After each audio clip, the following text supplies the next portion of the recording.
इस तरह के जो क्वेश्चन आते हैं वो speed, velocity, sorry speed, distance और टाइम के ऊपर रिलेटेड होते हैं।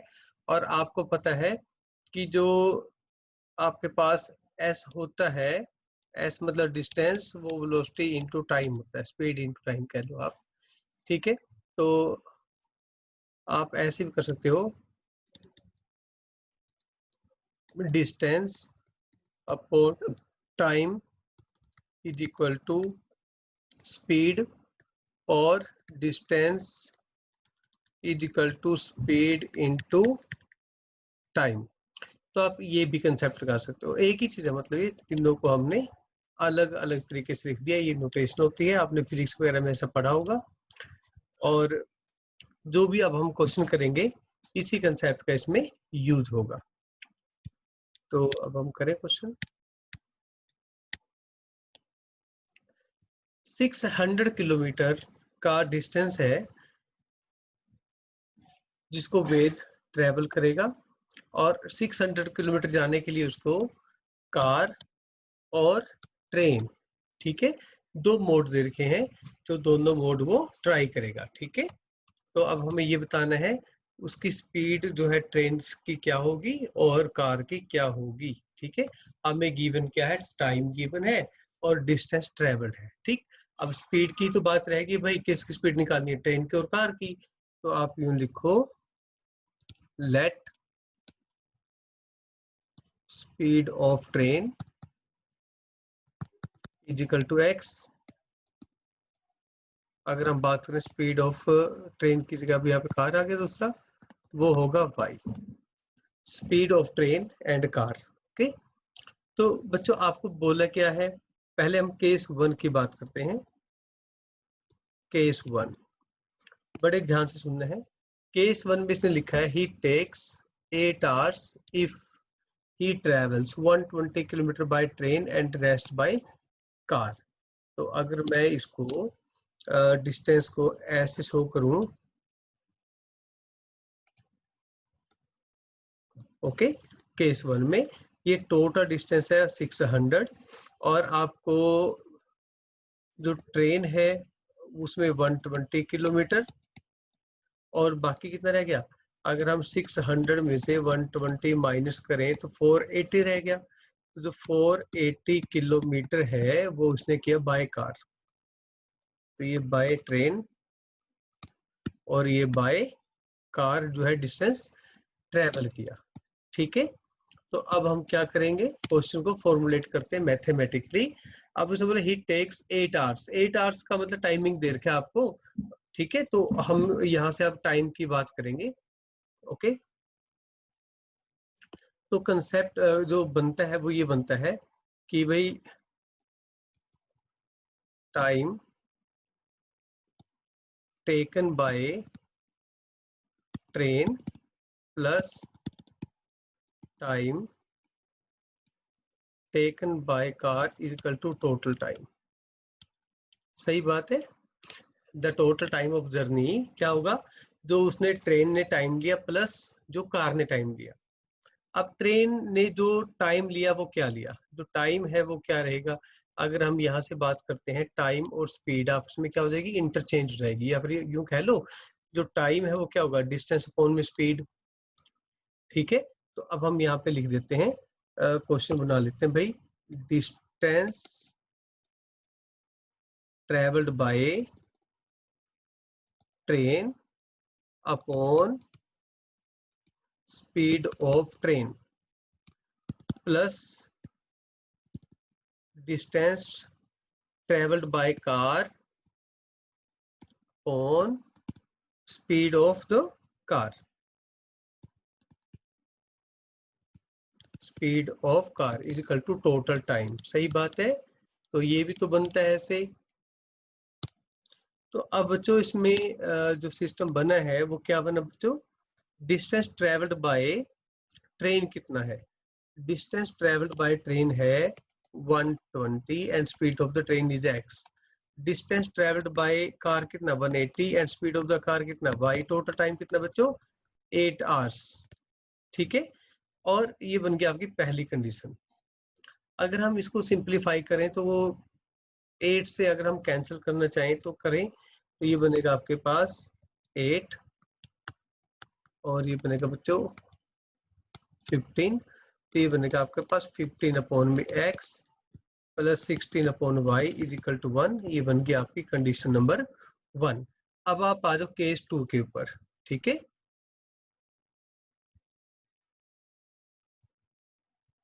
केस 2 स्टेटमेंट पढ़ो, है ना।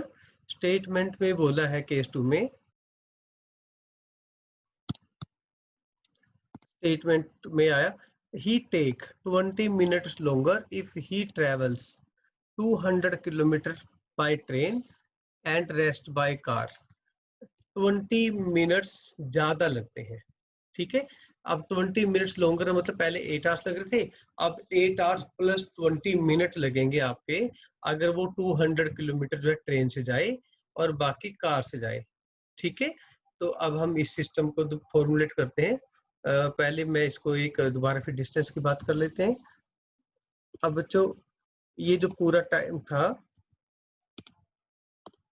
ये जो पूरा टाइम था आपका, सो डिस्टेंस 600 था। अब इसने बोला कि 200 जो है वो बाय ट्रेन हो गया, ठीक है। अगर हम बाय ट्रेन की बात करें और ये आया बाय कार 400 किलोमीटर, ठीक है।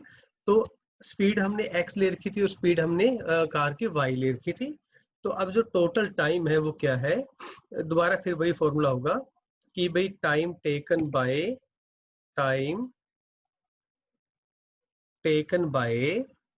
Train plus time taken by car is equal to total time. इसमें यही टोटल टाइम दे रखा है और तो कुछ है ही नहीं है भाई। अब टाइम टेकन बाय ट्रेन क्या होगा, ये होगा आपके पास distance travelled by train upon speed of train plus distance travelled by car upon speed of car is equal to total time, ठीक है।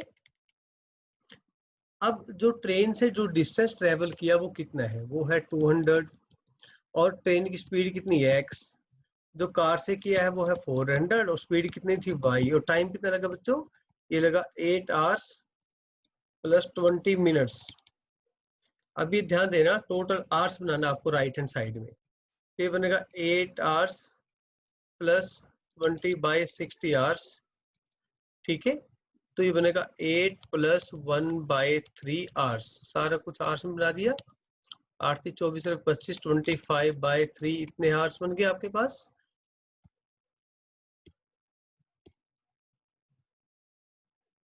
तो अब आपके पास जो इक्वेशन बनी फाइनली वो क्या बनी, 200 अपॉन x प्लस 400 अपॉन में y is equal to 25 by 3, okay. तो बच्चों आप कैंसिल करो इसको, इसको अगर हम कैंसिल करेंगे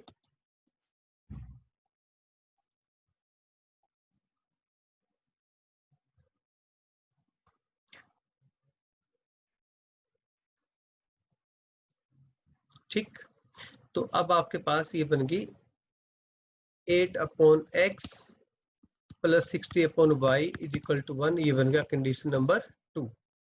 अब आप एक काम करो, रीराइट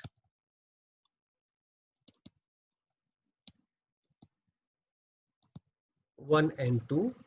तो कंडीशन नंबर 1 जो थी आपकी वो क्या थी बच्चों, कंडीशन नंबर 1 थी आपके पास, इसको आप लिखिए दोबारा,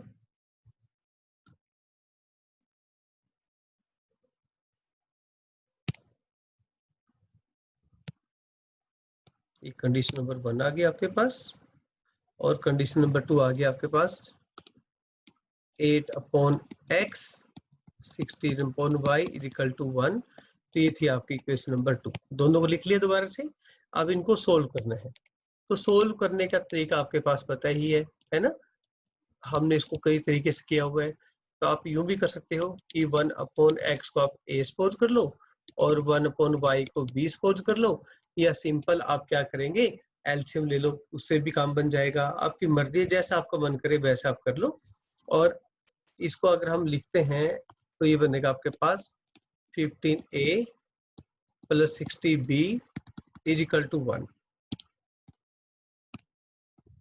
ओके, और ये बनेगा 8a plus 16b is equal to 1। ठीक है, तो अब आप इसको क्रॉस मेथड से करो, ओके, या सब्स्टिट्यूशन से करो, जिससे मर्जी करो आपका। तो क्रॉस मेथड बेस्ट है ऐसे केसेस में। ठीक है, एलिमिनेशन भी कर सकते हो, कोई बड़ी बात नहीं है। क्लियर है? तो ये आपको खुद सोल्व करना है इक्वेशन एक्स और वाई के लिए, आपको होमवर्क। नेक्स्ट क्वेश्चन, ये स्टेटमेंट आप देखो, आप स्टेटमेंट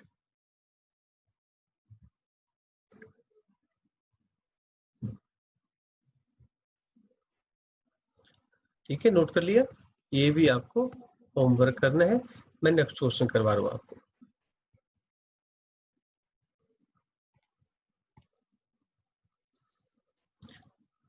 तो इसमें अब इसमें बोला X take 3 hours more than Y to walk 30 kilometre. अब इसने देखा time taken by X and time taken by Y का जो डिफरेंस है वो 3 आवर्स का है। ठीक है, और अब इसने यहाँ पे स्पीड की ही बात करी है, तो हम बोल देते हैं speed. Let's take speed of capital X is X, speed of capital Y is suppose Y. ठीक है, तो आपको 30 किलोमीटर जो है जाना है। अब 30 किलोमीटर जाने में x की स्पीड x है और y की y है, और दोनों का जो डिस्टेंस सॉरी टाइम गैप है वो है कितना, 3 आवर्स का। तो अब इसमें जो कंडीशन ये बनी कि time taken by capital X minus time taken by capital Y is 3 hours. ठीक है, अब जो टाइम है वो क्या होता है, वो होता है distance travelled by capital X upon speed of capital X minus distance travelled by capital Y upon speed of capital Y is 3। Okay, अब डिस्टेंस कितना ट्रेवल किया उन्होंने, 30 किलोमीटर। ओके, के लिखने की जरूरत नहीं है। 30 kilometre upon speed minus distance upon में स्पीड इज इक्वल टू 3। अब 3 से डिवाइड कर दो तो आपके पास रहेगा 10 upon X minus 10 upon Y is equal to 1, condition number 1। तो अब दूसरा क्या रहा आपके पास, if X double his pace he is ahead by Y by 1 hours. ठीक है, अगर वो अपनी स्पीड को डबल कर देगा, ठीक है, तो 1 घंटा आगे हो जाएगा। ठीक है,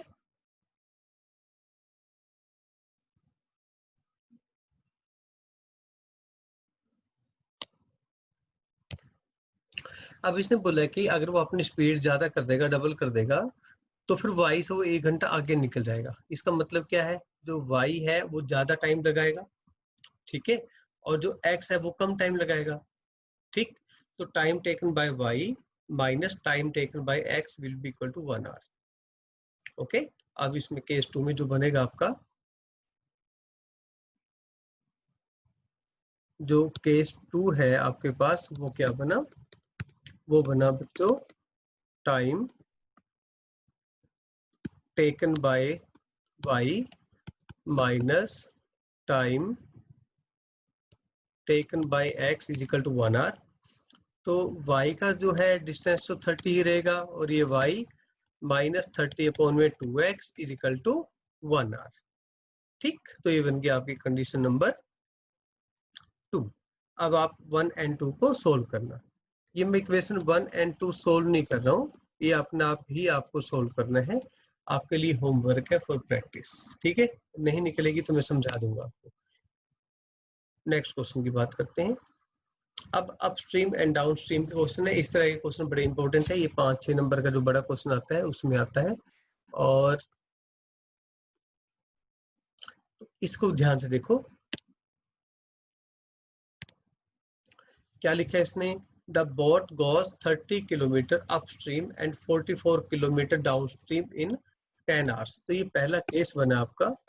पहले केस में बोट ने 30 किलोमीटर अपस्ट्रीम गई, 44 किलोमीटर डाउनस्ट्रीम गई, टोटल टाइम लिया 10 आवर्स।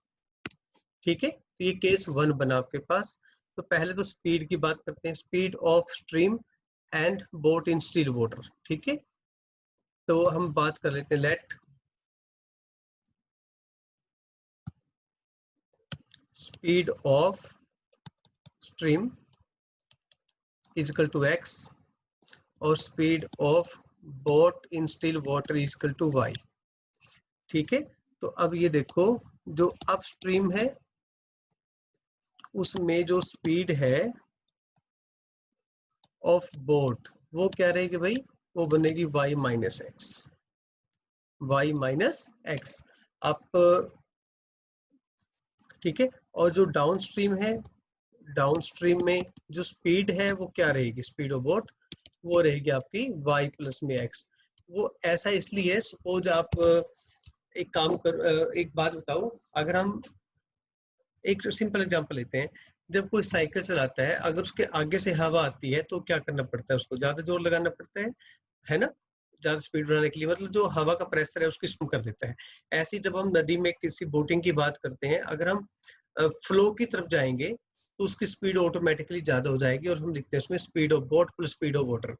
अगर हम वाटर के अगेंस्ट जाएंगे तो speed of boat minus speed of water. ठीक है, फ्लो, तो उसको हम अपस्ट्रीम और डाउनस्ट्रीम कहते हैं। डाउनस्ट्रीम का मतलब बहाव की तरफ, और अपस्ट्रीम मतलब बहाव के अगेंस्ट। ठीक है, तो इस तरीके से, तो ये स्पीड हमने बना ली है। अब रहेगी बात टाइम की। ठीक है, तो इस ऐसे क्वेश्चन को फॉर्मुलेट करना है। तो बच्चों केस 1 अगर हम बनाते हैं, तो केस 1 में इन्होंने बोला है कि अपस्ट्रीम 30 किलोमीटर गया और डाउनस्ट्रीम 44 किलोमीटर गया और टाइम लगा 10 घंटे। ठीक है, तो अब आपके पास आएगा time taken in upstream plus time taken in downstream, okay, is equal to 10 hours. इस केस में 10 आवर्स है। तो जो टाइम टेकन क्या होता है भाई, डिस्टेंस इन अपस्ट्रीम, ओके, और जो स्पीड है वो अपस्ट्रीम की। ठीक है, plus distance in downstream, okay, upon speed in downstream, और ये upstream, okay, is equal to 10 hours. तो अपस्ट्रीम में कितना डिस्टेंस गया, वो 30 किलोमीटर और 44 गया डाउनस्ट्रीम। तो ये 30 kilometre plus 44 kilometre is equal to 10 hours. और स्पीड इन अपस्ट्रीम, अपस्ट्रीम की स्पीड देखो आपने लिखी हुई, क्या लिखी है अपस्ट्रीम की, y माइनस एक्स। तो ये बन गया आपके पास y माइनस एक्स, और ये था x plus Y is equal to 10, condition number 1। Okay, अब रहेगा केस 2 आपके पास। जो केस 2 है उसमें क्या है, जो केस 2 है ना बच्चों, उसमें आपके पास हुआ कि 13 आवर्स लगेगा अगर वो 40 किलोमीटर अपस्ट्रीम जाता है और 55 किलोमीटर डाउनस्ट्रीम जाता है। ठीक है, तो यहाँ पे आपके पास 50, एक बार चेक कर लें दोबारा, 40 एंड 55, तो 40 एंड 55, तो सिर्फ डिस्टेंस की तो बात हुई। ठीक, तो ये जो टाइम है ये लगा उसको 13 आवर्स, नंबर 2। तो आप इक्वेशन नंबर 1 और इक्वेशन नंबर 2 को सोल्व करो। कैसे सोल्व करेंगे आप, जैसे मैंने पहले आपको स्टार्टिंग में करवा रखे ना ऐसे क्वेश्चन, तो आप इनको u v a b कुछ भी लेके आप सोल्व कर लो, है ना, पुट करके इसको रिड्यूस करो सिंपल इक्वेशन में, और आपके पास जो इक्वेशन वो क्या बनी, वो बन गई 30a plus 44b equal to 10, और आपका 40a plus 55b is equal to 13। ये दो इक्वेशन आ गई, इन दोनों को सोल्व करो ए बी के लिए, फिर आप ए की और बी की वैल्यू जो है यहाँ पे पुट करो, आप एक्स और वाई की वैल्यू फाइंड कर सकते हैं। ठीक है, तो इसको आपने खुद आगे करना है, तो उसके लिए आपको होमवर्क, इक्वेशन सोल्व करना आपको मैं होमवर्क ही दूंगा। ठीक है। डाउट आएगा दोबारा फिर हम डिस्कस कर लेंगे। Already we have done so many questions of this type. Okay, ये जो अपस्ट्रीम और डाउनस्ट्रीम का क्वेश्चन है, ओके, ये भी आपके लिए होमवर्क है, आप इसका स्क्रीनशॉट ले लो। ठीक, ये आप होमवर्क कर लेना।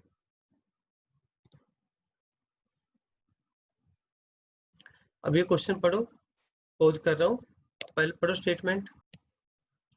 देखो बच्चों, इस तरह के क्वेश्चन भी बड़े इंपॉर्टेंट हैं और इसमें कई बार ये नहीं पता लगता कि हम स्टेटमेंट जो है कैसे यूज करें और कौन सी कंडीशन का हमें यूज करना है। तो इसने बोला कि दो प्लेस है, एक ए और एक B, that's mark A and B first. तो केस 1 के लिए हम बात कर रहे हैं कि एक ए और एक बी है, तो ये ए है और एक बी। तो केस 1 में ये बोला गया कि a car from point A move करती है और एक पॉइंट बी पे मूव करती है। They both move in the opposite direction. A car starts from A and a car B from point B. If they move in the same direction, वो ऐसे move करें दोनों सेम डायरेक्शन में, they meet in 8 hours. If they move in the opposite direction, they meet in the 1 hours. ठीक है, तो अब बच्चों अगर हम बात करें यहाँ पे,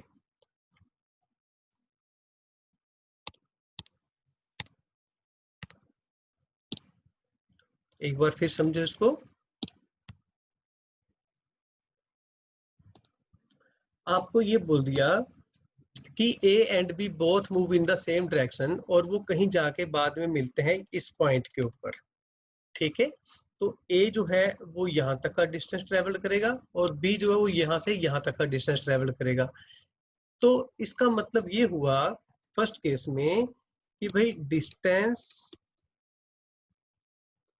ठीक है ना,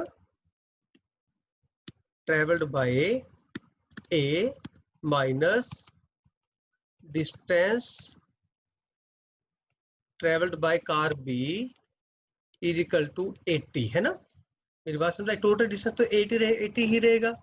बी पॉइंट के बाद ही मिलते हैं ना ए और बी आपस में। ठीक है, तो फिर डिस्टेंस जो है वो क्या रहेगा, distance travelled by A minus distance travelled by B. तो यहाँ पे आएगा आपके पास time and speed of A minus time taken by A and speed of B is equal to 80 kilometre. हमने क्या किया, डिस्टेंस की डेफिनेशन लगा दी। ठीक है, जो डिस्टेंस है वो स्पीड इनटू टाइम होता है। अब बच्चों इसमें हमें स्पीड तो पता नहीं है, वो तो हमें फाइंड करनी है, और जो टाइम है वो दोनों का पता है 8 आवर्स। ठीक है, तो हम एक काम करते हैं, हम लिख लेते हैं let speed of car A is X, speed of car B is Y. तो time taken in first case is 8, तो 8x minus 8y is equal to 80, यानी कि x minus Y is equal to 10, equation number 1। अब आप बात करो case number 2 की। अब केस नंबर 2 में इन्होंने ये बोला है कि भाई कार जो है वो अपोजिट डायरेक्शन में, ये पॉइंट ए और ये पॉइंट बी, और यहाँ पे आपके कार ए ऐसे जाएगी और कार बी ऐसे जाएगी, और दोनों कहीं ना कहीं यहाँ पे मिलती हैं। और ये जो टाइम है आपका वो है 1 hour 20 minutes, 1 hour 20 minutes। Okay, 1 hour 20 minutes। तो अब आप ये देखो, इसमें आपके पास आएगा distance of A plus distance of B is equal to 80, क्योंकि दोनों डिस्टेंस तो 80 ही कवर करेंगे। ठीक है, टाइम भी उनका सेम है, स्पीड अलग अलग है। तो इसमें क्या आएगा, time and speed of A plus time and speed of B is also equal to 80 kilometre. अब इसमें बच्चों स्पीड कितनी थी, x थी, टाइम कितना था 1 hour 20 minutes। तो 1 hour 20 minutes का बन जाएगा 1 + 20/60, यानी कि 1 + 1/3, यानी कि 4/3। ये बन जाएगा 4/3x plus 4/3y is equal to 80। तो अब आप एक काम करो, ये बन जाएगा x प्लस में y, 4/3 आप कॉमन ले लो, इजिकल टू रहेगा 80। आपके पास आएगा x plus Y is equal to 80 into 3/4, और इसमें आपके पास ये 20 और ये 60 आ गया, और ये बन जाएगा x प्लस वाई, और ये कंडीशन नंबर 2। तो कंडीशन नंबर 1 और कंडीशन नंबर 2 आ गए ना आपके पास। आपके पास दो कंडीशन, दोनों को सोल्व कर दो, ठीक है। Rewrite 1 and 2, rewrite 1 and 2। आपको दे रखा था x minus Y is equal to 10, और अब आपके पास x plus Y is equal to 60। बच्चों इस तरह के क्वेश्चन को बड़ा सिंपल तरीका, एक बार ऐड कर दो, एक बार सब्ट्रैक्ट कर दो। तो एक बार ऐड करोगे तो आपके पास आएगा 2x इजिकल टू 70, x की स्पीड आ गई 35 किलोमीटर पर आवर। एक बार आप सब्ट्रैक्ट कर दोगे तो आपके पास आ जाएगा 2y इजिकल टू 50, और y की वैल्यू आ गई 25 किलोमीटर पर आवर, ठीक है। तो ये इस तरीके से आपके क्वेश्चन आ गए, और आप कोई भी तरीका लगा सकते हो इसके अलावा भी, ठीक है। एलिमिनेशन था आपके पास, क्रॉस मेथड है आपके पास, सब्स्टिट्यूशन है, तो you can apply any one of the two, okay. अब इसमें बात करें बच्चों, अब नेक्स्ट क्वेश्चन जो है एरिया वाला है ना, एरिया ऑफ रेक्टेंगल। अगर मैं यहाँ पे एक काम करूँ, एक रेक्टेंगल बना दूं नेक्स्ट क्वेश्चन में, तो इसकी लेंथ x होगी, विड्थ y होगी, ठीक है। तो एक्चुअल जो लेंथ है ना, एक्चुअल लेंथ ऑफ रेक्टेंगल वो x होगी, और आप इसकी जो ब्रेथ है वो आप सपोज कर लो y हो गया, ठीक। तो उसका जो एक्चुअल एरिया है वो हो गया x इंटू वाई, ठीक। अभी मैंने एरिया की बात इसलिए कर दी क्योंकि इस पर्टिकुलर क्वेश्चन में एरिया की बात हो रही है, ठीक। तो क्वेश्चन क्या है, इसमें the area of rectangle remains same, area of rectangle remains same. अगर क्या हो, पहली कंडीशन, पहली कंडीशन में ये बोला है कि भाई अगर हम रेक्टेंगल में जो x है और जो y है उनमें कुछ चेंजेस कर दें। कह रहे कि जो लेंथ है इज इंक्रीज बाय 7, मतलब ये x प्लस 7 हो जाए, और जो the length is increased by 7 metre and breadth is decreased by 3 metre, तो इसको y माइनस 3 कर दें तो एरिया में कोई फर्क नहीं पड़ता। मेरी बात समझाई, यानी कि आपके पास old area is equal to new area, कोई फर्क नहीं पड़ा ना। ओल्ड एरिया था एक्स वाई, और न्यू एरिया क्या था, लेंथ इनटू ब्रेथ। अब ब्रेथ क्या था, y माइनस 3, ब्रैकेट खोल दो, ये बन जाएगा x Y minus 3x plus में 7y माइनस में 21। इससे सिर्फ कुछ नहीं हुआ, एक्स वाई कैंसिल हो गया, और आपके पास एक नई कंडीशन आ गई कि 3x माइनस में 7y इक्वल टू माइनस में 21, इक्वेशन नंबर 1, ठीक। अब केस 2 की बात करते हैं हम। जो केस 2 है उसमें क्या बोला कि भाई पहले तो जो एरिया था वो x इंटू वाई था, अब जो नया एरिया है वो क्या होगा, देखो ये x और ये y है ना। अब देखते हैं इसमें क्या क्या चेंज और क्या क्या नहीं किया है, ठीक। तो अब आप नेक्स्ट की बात करो, द एरिया रिमेन्स अनअफेक्टेड, इस केस में भी if length is decrease by 7 और ब्रेथ इज इंक्रीज बाय 5, मतलब आपके पास ये 5 ऐड कर दिया और लेंथ में से 7 सब्ट्रैक्ट कर दिया, ठीक है। एक बार फिर चेक कर लो, length is decrease by 7 and breadth is increase by 5, okay. तो फिर इसमें old area is equal to new area, old area X Y, new area X minus 7 into में वाई प्लस 5 होगा, ब्रैकेट ओपन कर दो। मतलब कोई भी कंडीशन दे रखी होगी ना इस तरीके की, तो आपको पता होना चाहिए कि कैसे फॉर्मुलेट करना है, ठीक है। तो अब इसमें एक्स वाई से एक्स वाई कैंसिल हो गया, ठीक। तो इसमें आपके पास आ गया 35 लेफ्ट में ले आओ, और ये बन जाएगा ऐसे करके इक्वेशन नंबर 2। अब इक्वेशन नंबर 1 और इक्वेशन नंबर 2 है ना, इन दोनों को सोल्व करो। अब रीराइट 1 एंड 2। तो कंडीशन नंबर 2 तो 5x माइनस में 7y इक्वल टू 35 था, और कंडीशन नंबर 1 क्या थी, देखो 3 minus 7y, okay. 3x minus में 7y इक्वल टू माइनस में 21, I think it was okay, yes. अब इसको सोल्व करो आप x और y के लिए, ठीक है। अब इनको solve for X and Y. Clear?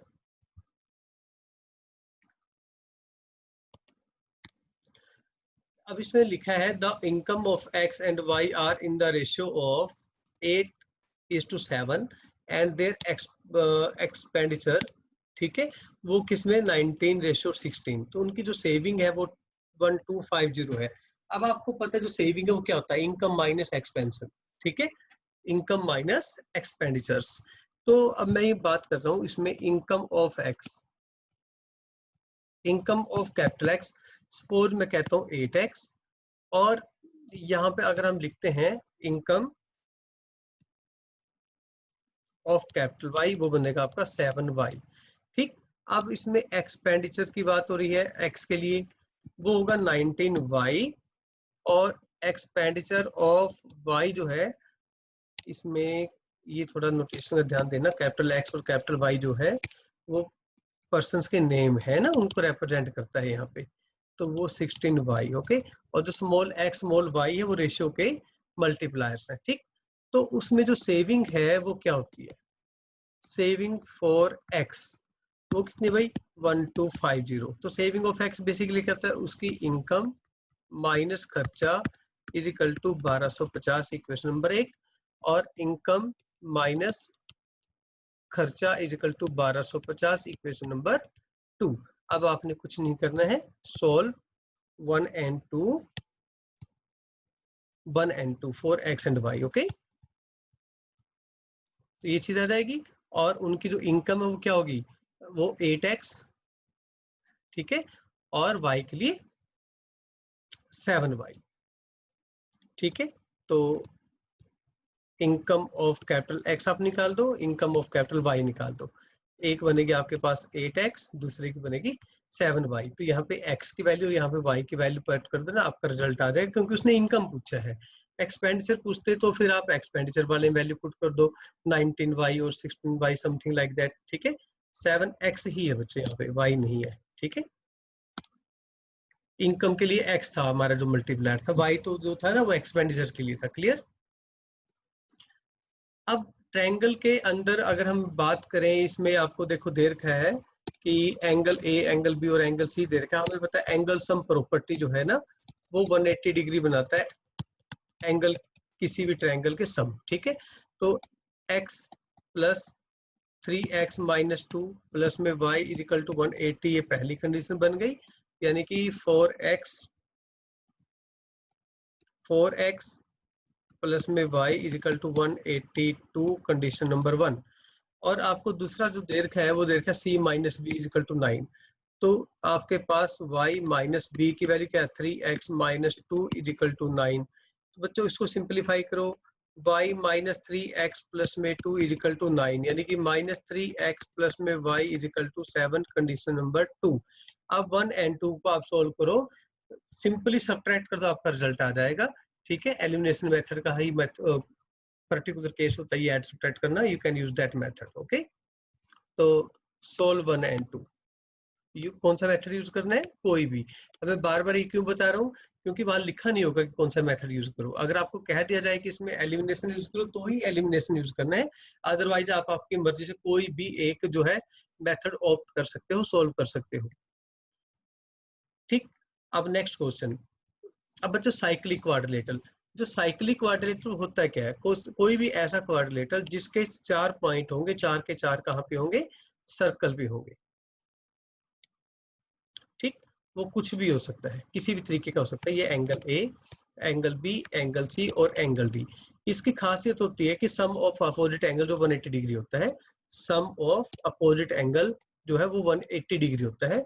तो इसमें आपको angle A plus angle C ये भी 180 डिग्री होगा, और बच्चों angle B plus angle D जो है वो भी 180 डिग्री होगा। सिर्फ इन दो का यूज करेंगे तो आपकी इक्वेशंस बन जाएंगी। एक बार हम बना लें, तो आप पहले इसके लिए बात करो, आप angle A plus angle C के लिए।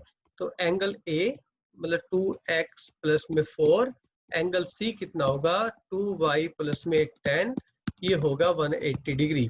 तो भाई दूसरी कंडीशन क्या बनेगी, b plus D 4x minus 5 is also equal to 180 degree. तो इनको सिंप्लीफाई करो आप, तो आपके पास बनेगा 2x प्लस में 2y is equal to 180 minus 14 164, यानी कि आपके पास 2 से डिवाइड करने के बाद कुछ सिंपल बन सकता है। ये बनेगा 4x प्लस में y इज इक्वल टू 182। तो आपके पास ये सिंपल बना x प्लस में y इज इक्वल टू 82 और ये बनेगा 4x प्लस में y इज इक्वल टू 182। अब आपके पास दो इक्वेशन आ गई, equation number 1 and equation number 2। अब इनको आप सोल्व करो। कैसे सोल्व करेंगे? हम सब्ट्रैक्ट कर दो भाई, है ना, बड़ा सिंपल होगा। Solve 1 and 2, okay, 4x and y। अब कैलकुलेशन आप देख लेना, ऐड सब्ट्रैक्ट कर लेना अपने आप, okay. Method is this. Concept इस क्वेश्चन का ये था कि opposite angle of cyclic quadrilateral is always equal to 180, sum is always equal to 180 degree. Clear?